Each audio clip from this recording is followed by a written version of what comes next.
Napakasarap na calamares ang banat ko ngayong araw na to mga tol, kaya di na natin patatagalin to. Tara, simulan na natin dito sa pagkuha ng kalahating kilong calamares sa freezer. Rekta dito sa lababo yan tol, hugasan natin maigi at after natin malinisan, sibak naman tayo dito ng sibuyas. Sunod naman tong siling pula at siling berde mga tol. Tapos tong 4 na pirasong kalamansi, sibakin natin yan, rekta piga rito sa mangkok. Saka natin lagyan ng asukal, paminta, suka at konting tubig.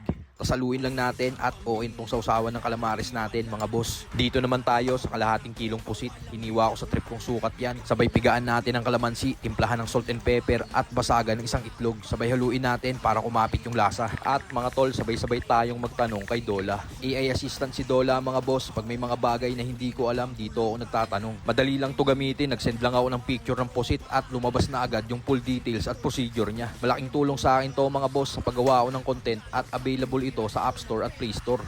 Tas yan, salang na natin tong mga calamares natin mga tol. At syempre, nung nag golden brown na siya, hanguin na natin to.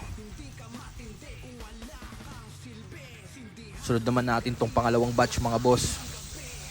Hanguin na rin natin nung okay na. At yan na nga mga tol, tapos na ako magluto ng paborito kong calamares. Sinamahan pa natin yan ng mabisang sukang sausawan. Kuha na tayo mga tol. Yun no. Ito na mga boss oh.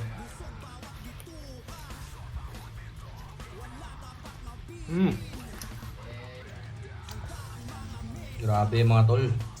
Nag-crave ang Tito Otich nyo.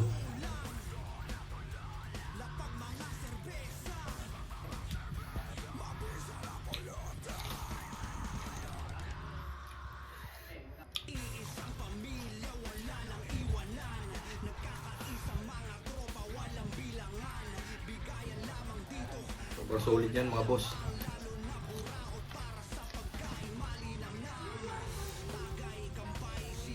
Sobrang sagod yan mga bossing oh.